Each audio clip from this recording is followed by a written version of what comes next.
and Surgeon General Joe Ladapo, who's doing a great job. Now, they're going to talk a little bit more about the announcement today with respect to, we've really tried to embrace this kind of healthy Florida.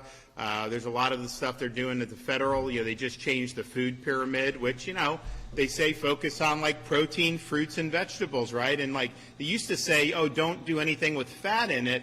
Well, the problem with that is then a lot of people gravitated to low fat that had other things. And so I think that they've done something that's evidence-based there. So there's a whole bunch of good stuff going on with that. And I'll let them talk a little bit more in depth about that. I do want to just say this is America 250 in 2026. And so we've been doing a lot in Florida, even though we weren't part of the original 13 colonies. We were a Spanish colony at the time, but eventually got on the team. And so we've done a lot of different things. So last year I got a statue of George Washington, and we put in I got it from Mount Vernon, and we put it in the Florida Capitol. Really amazing statue. We put a Franklin statue in Franklin County right there at their courthouse, I think, or one of their buildings. We did Thomas Jefferson's statue in Jefferson County, and you have this nice statue of him just sitting there, really good. I've got James Madison on the way for Madison County. The thing is, these liberal states take down the founding fathers, so I get these things at a discount around the country. It's a buyer's market, so I'm doing it.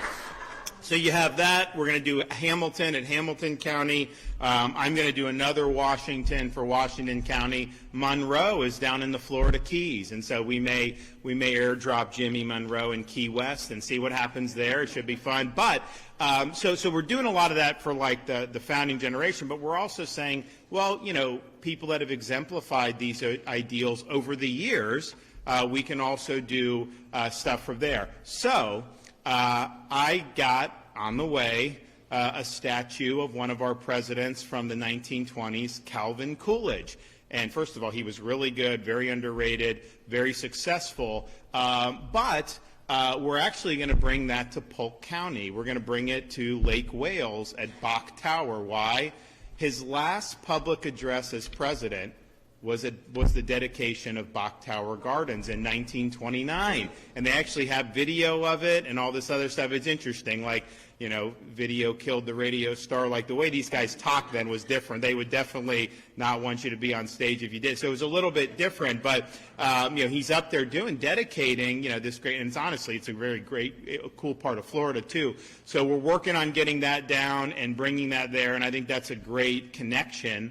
The fact, I think he had gone to Mount Dora in Lake County and then went down to Lake Wales after that. So really, really neat. So we're going to be doing all that other stuff over the course of these next 7 months, not even 7 months, all the way into July 4th of 2026.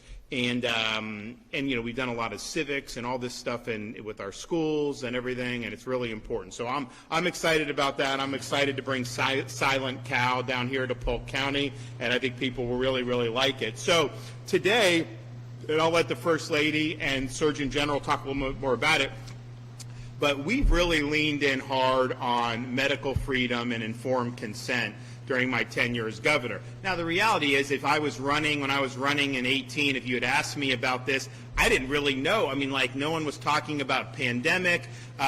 Most of the people, like if CDC had said something, I just assumed that was right. Doctor, all this stuff. And what happened with COVID is it really exposed the soft underbelly of a lot of intellectual corruption into some of these entrenched institutions. And so you had things like the American Society of Pediatrics, saying, well, no, kids should be in school, that they shouldn't. And then, like, the Biden administration put pressure, then they flipped and they said, oh, no, you shouldn't.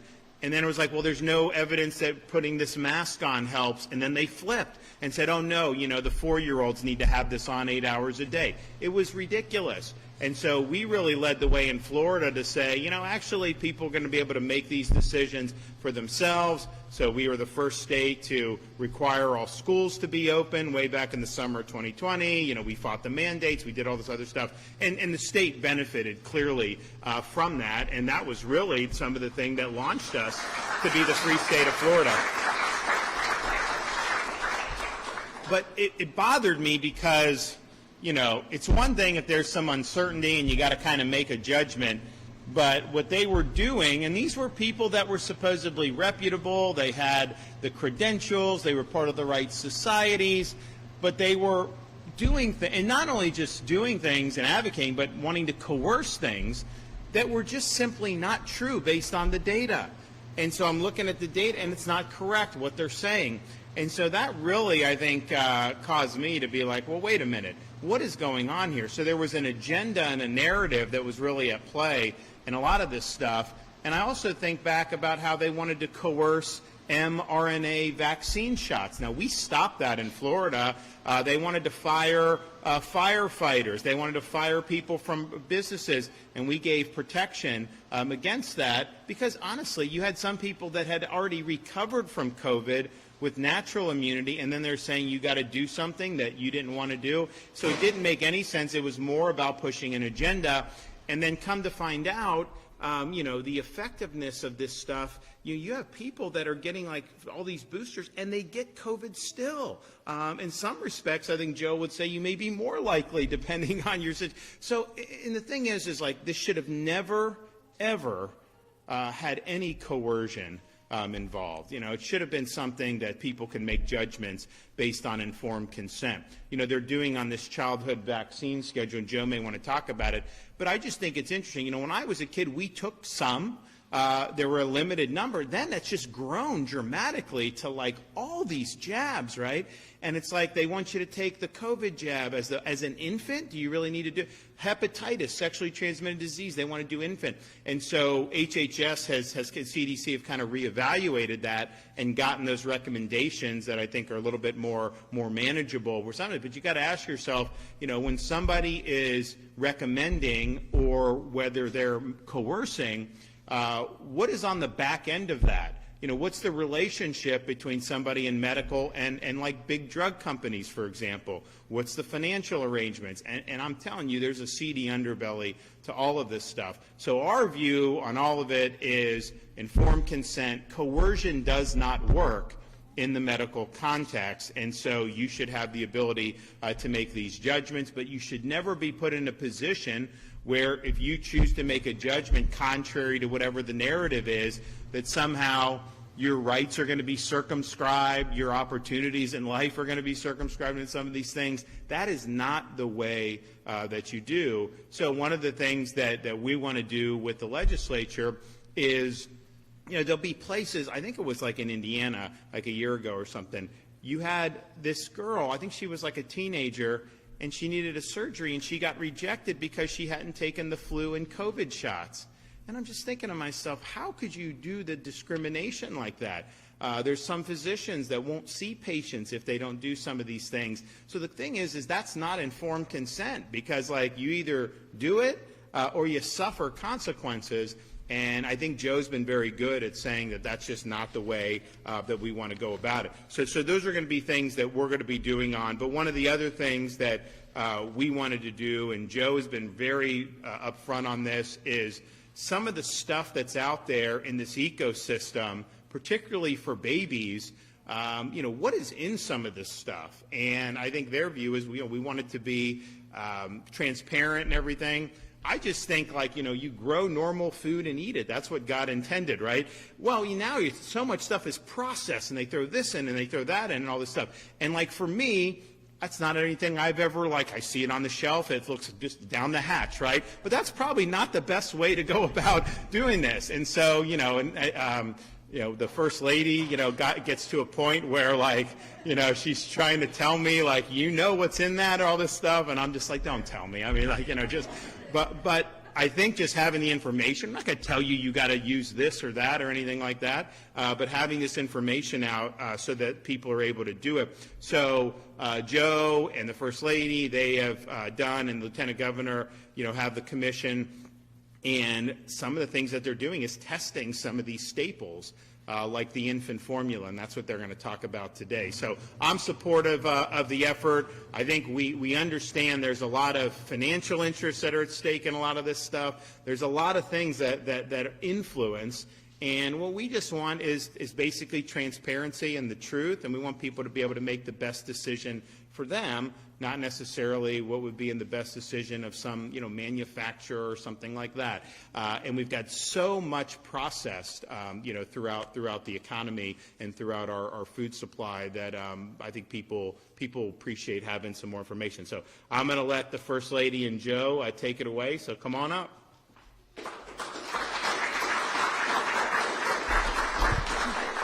As it pertains to his health, I'm really empowering him with the facts so he can make informed decisions. So that's what I do. That's why I show you the ingredients. Really good. Listen, when you were speaking, I was looking at some of the products. We might be walking away with a few things, but good to be here. I really do appreciate, Ron giving me the opportunity to be able to come and lead this up with the Lieutenant Governor and our great Surgeon General to be able to help bring some transparency to all of this, and that is really one of the things that we're spearheading as it pertains to this commission, because, as many of you know, this is very, very deeply personal to me, because I am the mother of 3 very rambunctious small children. Many of you know I'm a cancer survivor. The health and well-being of Floridians, my family, myself, is of top priority, and I've said this and I'll say it a million times. I don't want anybody to have to go through what I went through. It was not fun.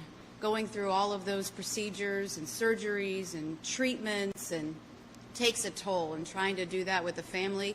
And so if there is something that we can do to help make your lives better and healthier, we have an obligation to stand up and fight on your behalf, and that is exactly what we are doing. So when I start thinking about health and I start thinking about what we consume, and I was like Ron for a while, like, you put it on a shelf and I eat it. I didn't really think too much about the ingredients. I have since changed my philosophy, and I think more about what I'm consuming and what we consume as Americans. And for me, it's no longer about the calories. It's not really about how you look in the bathing suit, right? You look at something and you think, well, if I eat this, I'm just going to gain more weight. There's a lot to it about what you're putting in your body, how it affects your cells and your systems and your overall long-term health.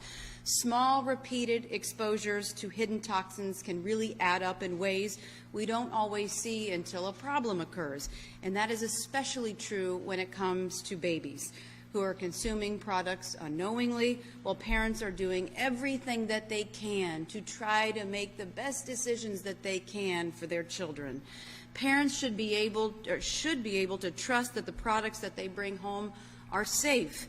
They should not have to wonder whether the food that they are consuming or they're giving to their children could be quietly impacting their health over time.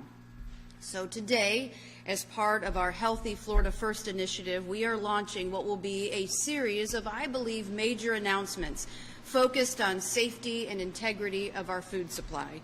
We are beginning with baby formula because it affects the most vulnerable among us, and we have an obligation that we absolutely must get this right. Over the past few months, very proud to announce that through independent testing, we've really taken this head on. And we have done this testing through certified laboratories. The Florida Department of Health has collected 24 infant formulas from 7 different brands purchased for multiple locations, both online and in stores. Those samples were tested for arsenic, cadmium, lead, and mercury. And what we found in those 24 samples was troubling. Of the 24 infant formulas tested, 16 of those formulas contained at least 1, if not more, heavy metals that exceeded federal standards. Mercury was the most common, detected above federal benchmarks in 16 formulas. Arsenic exceeded benchmarks in 5 formulas, cadmium 3, and lead 2. Importantly, 6 of the formulas showed elevated metal levels in every sample purchased from different locations.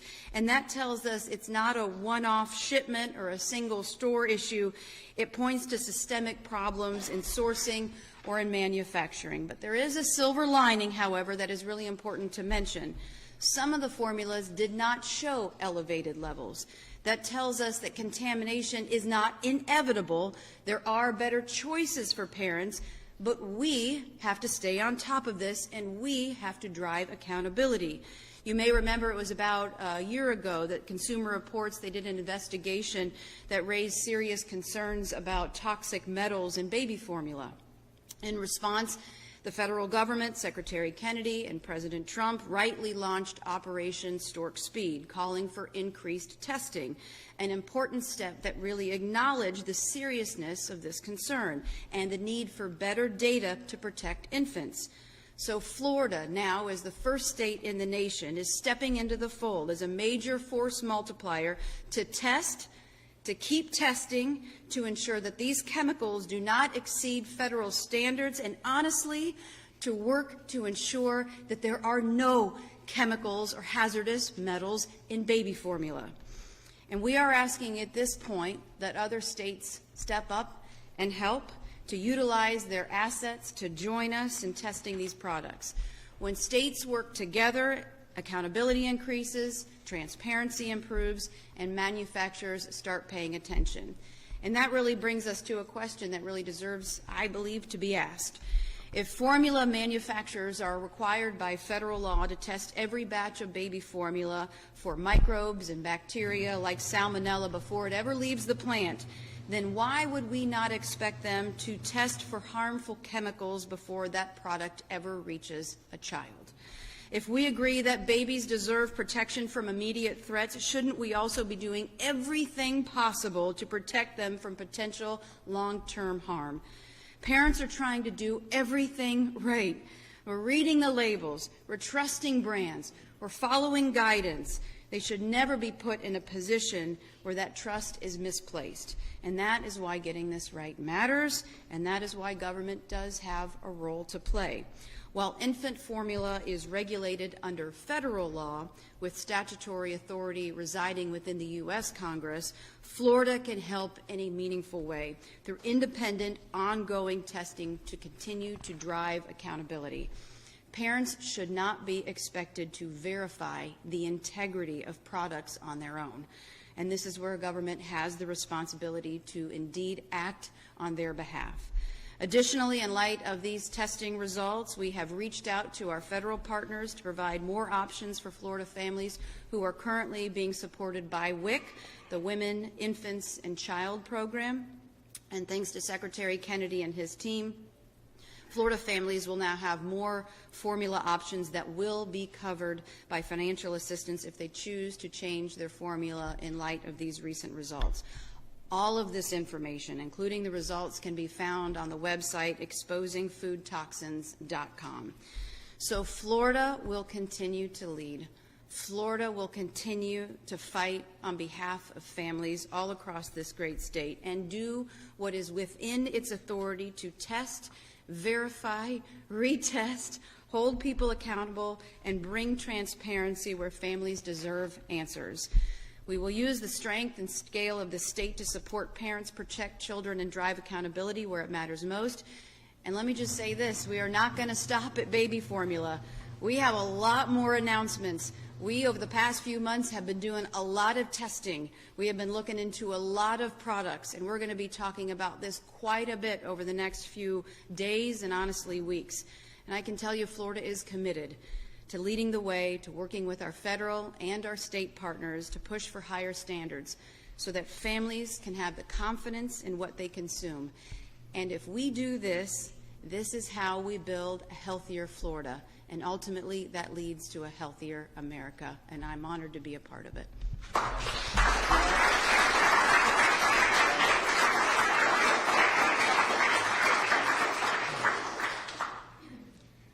Wonderful comments there. Thank you, First Lady. Thank you, Governor. As always, I wouldn't be standing here if it wasn't for the Governor.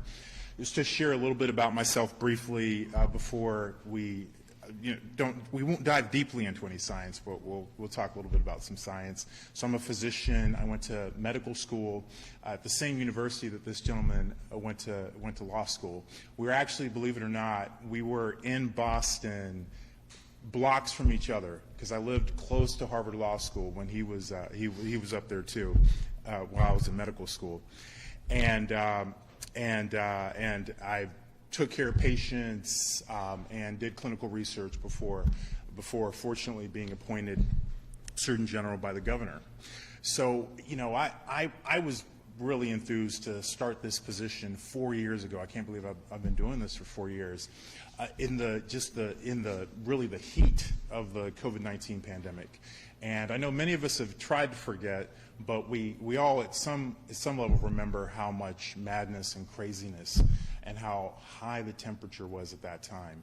And I was just incredibly enthusiastic to be so fortunate to be appointed to a position where I was able to, work with Governor DeSantis and others in Florida government to really help change the tide, turn the tide away from just a terribly destructive direction that things were headed toward in a very strong manner. And, and I loved it because I love empowering people. I love empowering people. I love helping people achieve whatever it is that they're trying to achieve, especially when it comes to good health. I love that. Obviously, I am an addict to exercise. So every single day, I can't remember the last day I missed a day of exercise.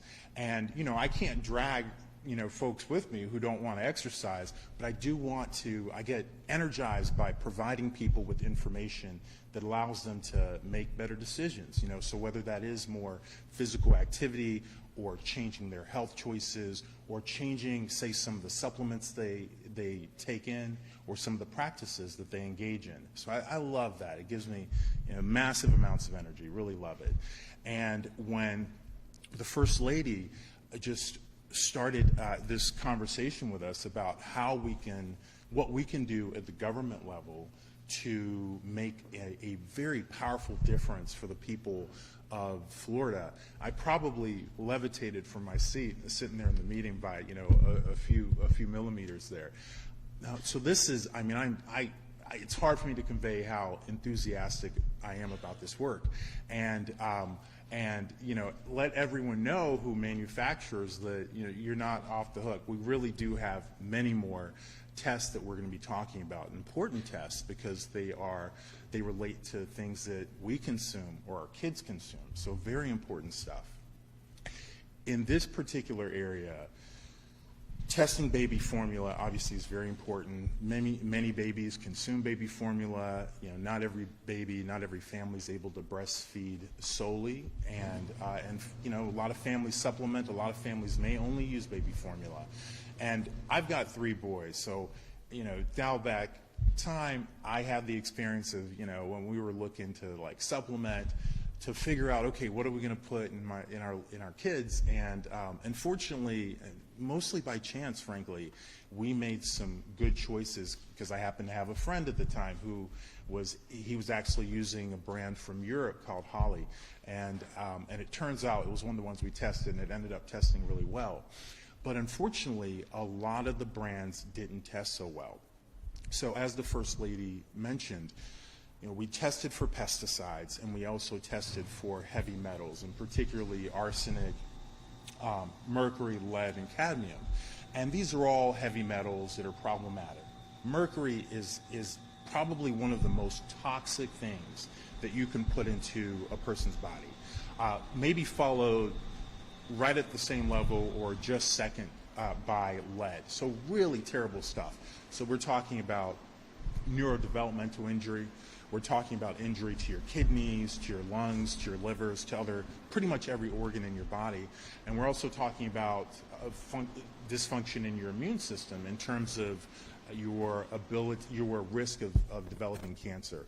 So very important chemicals that we want to limit our exposure to. And the government has recognized this. The U.S.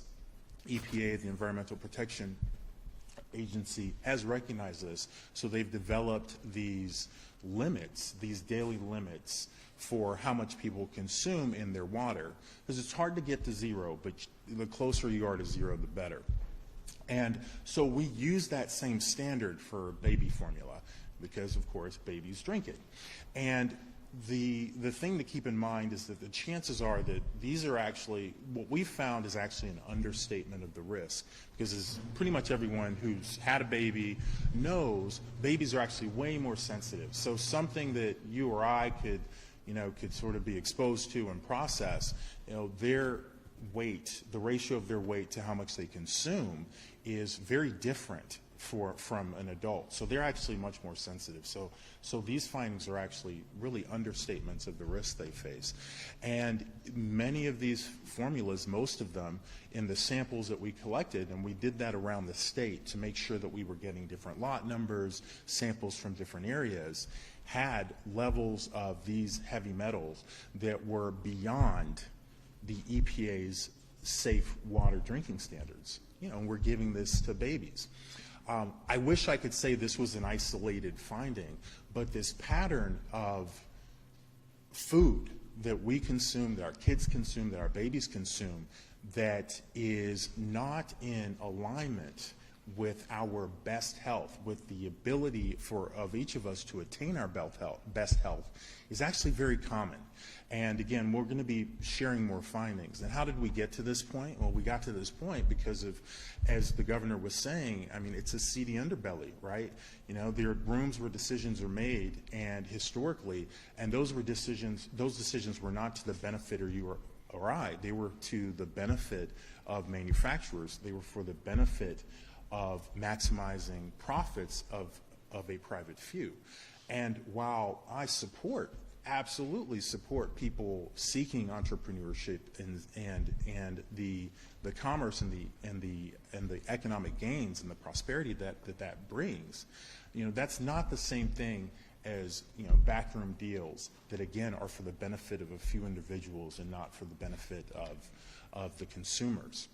And so shedding light on these findings is something that every state is capable of doing. Fortunately, we now have federal leadership that is interested in that, with Secretary Kennedy, our Dr. Makari at the FDA, and others who are at Health and Human Services, HHS.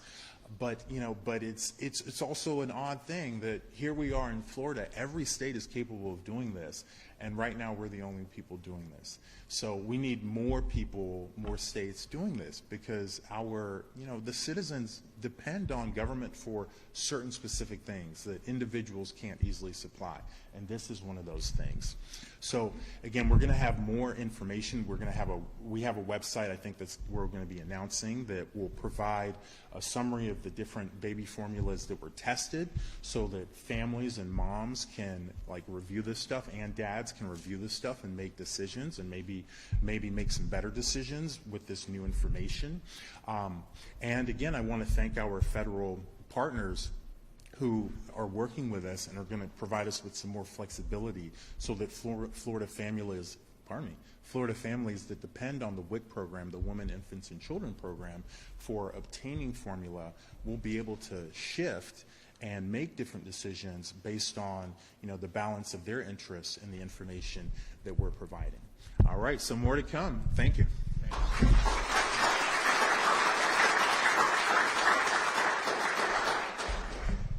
Thank you, Dr. Ladapo. You know, I want to take a step back, and I want to talk about the impact of leadership on the state. You know, I'm often asked, where would Florida be during COVID if it wasn't for Governor Ron DeSantis? How different would our state be? I'd actually ask you, how would our nation be? When other states and other countries were attacking him, he stood. He stood between the people and those who wanted to do harm. It took one man, one family, acting with courage and conviction to protect and preserve our state and our way. What you see here is a direct connection and an escalation and continuation of that exact thing. Standing with courage to protect and preserve what we have and what we care about the very most. Now, if you've heard me speak, you know that I'm honored to be the 21st Lieutenant Governor. It's a privilege that people like me rarely get, growing up in a broken home and a failed farm. I served as a Green Beret for 23 years. My wife's a 20-year veteran as well. But I'm a husband and I'm a dad first and foremost. And what we're talking about here is critical. My job in all of those things was to preserve and protect, to stand between my loved ones and those things that would harm them. And I am so excited and so grateful for the courage of people like Joe Ladapo, Casey DeSantis, Governor Ron DeSantis, people who want to step in and do the hard right. But let's ask ourselves, why aren't other states stepping in and stepping up to join us in what we do? You know, life often is put out on the airwaves now. It's on Twitter, it's on the news, it's on Instagram, Facebook, you name it, right? But when it comes down to it, as much as we're connected, we're so disconnected sometimes from the things that matter most. Look around this room. How many of you are parents, grandparents, have loved ones that this could impact? I reflect on my time with my children. We had a very medically complex child who had multiple issues. We tried breastfeeding and it just wasn't going to work. So we used formula. And unfortunately, some of the formulas we used are some of the ones that we know have bad numbers. And it's concerning to me as a dad to know that that was happening. And was it happening when my son was going through this? Because he was dependent on those to live. We were at that point. So I want to bring this full circle, and I want to talk about conviction, courage, and leadership. And I'm so grateful, Governor, for your courage and conviction and your leadership on these issues. Casey, you know, we've talked about this many times. I am so inspired by how you come across and how you fight for our families. Your passion and dedication is amazing. I'm looking forward to being a part of this as we continue forward. And I want you to know that when Florida leads, America wins. And I also challenge every other state to step in and step up like you see the great free state of Florida doing. Thank you, and God bless each of you.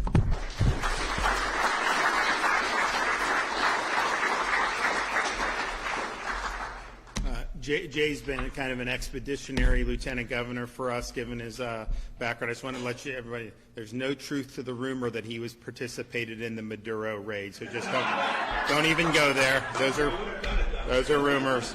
I thank the Surgeon General. You know, he mentioned, you know, being at Harvard Medical School, and I was at the law school. I can tell you this.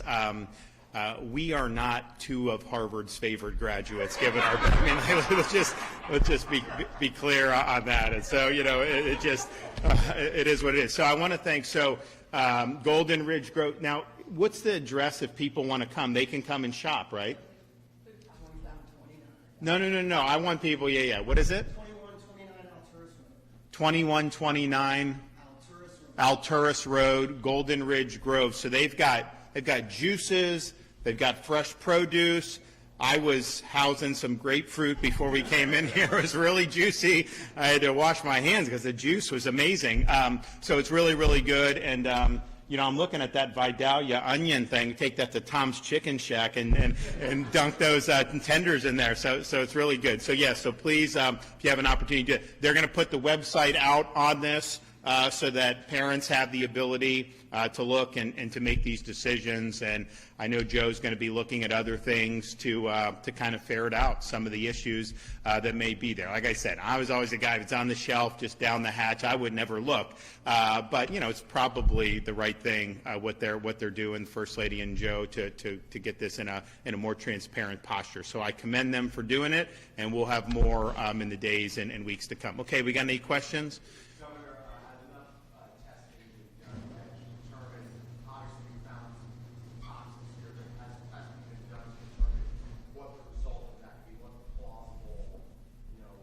Yeah, no. So the ramifications. So do you want to address the ramifications of lead and some of the other things? Yeah, sure. I mean, so you know, it's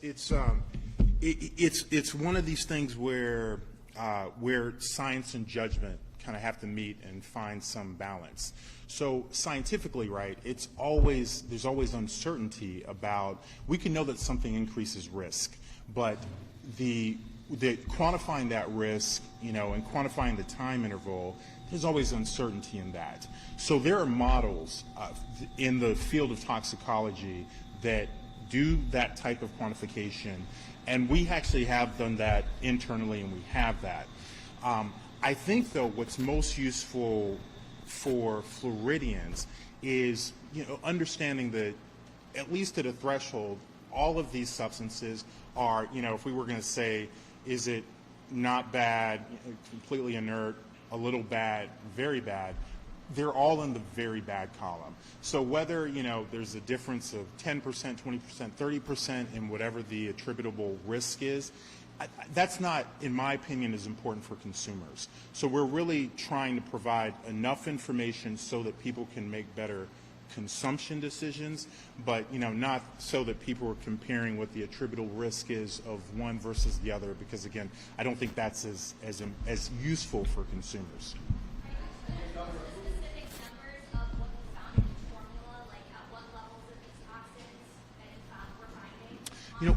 Right. So, so currently the website, and I wish I had a copy of it to show you, but it really is more designed for like consumers that don't have. Okay, thank you. Thanks very much. So here's a pictographic. So as you can see, there are different pictures of formula, kind of different colors, and the red circles indicate when a formula had a level of an exposure that exceeded the EPA's daily limit, and this is what the website currently looks like. Are these state-funded tests, and under sort of whose direction are these tests done in, and how does the testing itself work? Yeah, this is state funded. I didn't pay for the test myself, so yeah, this is state funded. So, I have a medical degree, but we have a lot of lawyers in the Department of Health, and it is, totally and very obviously within our purview as a public health agency to do this type of work. How long did the test last for? Pardon, sir? How long did the test last for? In other words, how long would it take for you? I'm so sorry. I'm not following your question. Oh, I think testing like this, probably usually takes days to a few weeks, for example. All right. And I know being in Central Florida, we're probably more Gator country, but I did want to congratulate the Miami Hurricanes on making it to the college football playoff final. The state of Florida, I mean, how many of us who grew up here, we were spoiled because every year we had 2 or 3 teams that were in the top 5, 6, 7 teams in the country. Florida State, Florida, Miami. We had a great run, and yet since the playoffs been in, until this year, no team from the state of Florida had ever won even a single playoff game. And this has been, so you basically had a run of, kind of futility. And I fought very hard publicly that Miami should be in the playoff. Because remember, they were one of the bubble teams. You had Alabama, Notre Dame, Miami. Now, I was for Miami, but also Notre Dame, and I don't think Alabama ended up playing well, but it's fine. Miami should have been in, right? And so Miami now has an opportunity to actually play for the national championship in your home stadium in Hard Rock. And I remember, and many of you remember, we were able to have the Bucs play a home Super Bowl. Remember 2021, Tom Brady? And they were able to win at home, and I do think that's going to be an added advantage for them, as that happens. I've said this publicly a lot. We're in Tallahassee, since I got in office, and my kids have kind of grown up going to the Seminole stuff, and so they are like really big time Seminole, which is fine. Like that's not me guiding them, but like my son, who's in 2nd grade.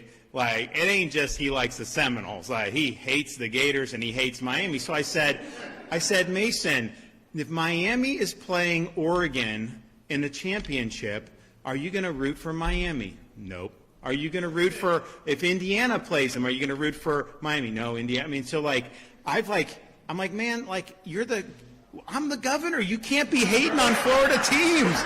Like, come on, let's get this going. So, and anyways, I think it's going to be a lot of fun for there. And then we also have, I'm very open. I'm a Bucs fan, but I was glad to see the Jaguars make the playoffs. If we were here, 2.5 months ago, I would have thought that the Bucs were on the way, good. They look so good. So it was a really bad end of the season, and they didn't make it. And honestly, I mean, I don't know that they would have been able to do very well under current trajectory. But the Jaguars have a great trajectory. They're going to play this weekend. So we got a lot of interesting stuff going on, throughout the free state of Florida, and hopefully the healthiest infant formula that you can have. So thanks, everybody. God bless.